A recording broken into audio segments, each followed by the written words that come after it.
In November of 2023, Ohioans voted to legalize recreational marijuana through Issue 2. But now Senate Bill 56 and House Bill 160 could change how cannabis and hemp products are sold, taxed, and used statewide, leaving high stakes for business owners.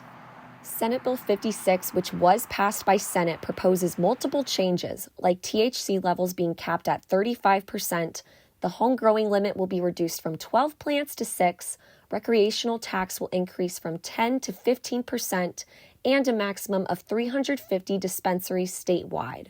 However, the main concern for cities like Athens was the tax revenue.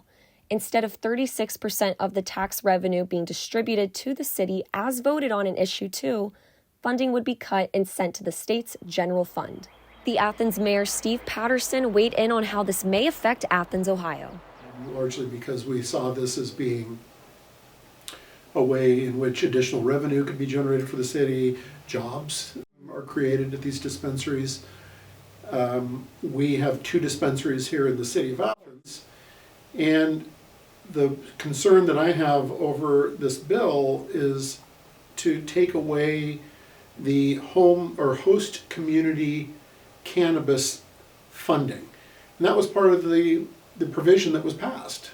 It's unrestricted, so it would go into the general fund, which would be wonderful to have that additional funding coming into our general fund, which is what pays salaries for the city, our firefighters, our police department, our code office, and everybody else.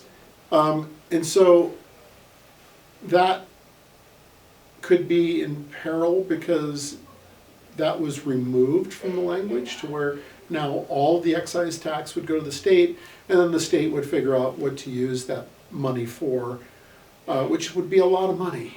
It was later decided by Ohio Senate's General Government Committee that provisions regarding tax revenue be removed from Senate Bill 56. However, a more recent bill, House Bill 160, aims to bring that idea back by allowing 20% of tax revenue to go to municipalities for the first 5 years before shifting all the revenue to the state's general fund. The 2 bills are similar, but this one would also potentially affect businesses like Buddy's Lounge and Big Run Kava Bar.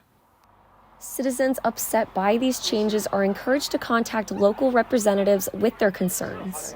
They can reach out to their elected congressional members for the state of Ohio and sit there and tell them that this is not right. The voters have voted, and for this to now, you're moving the goalpost, you're changing things in real time when that's not what they voted for. So before you light up, remember Ohio University is not only a smoke-free campus, but so is the law.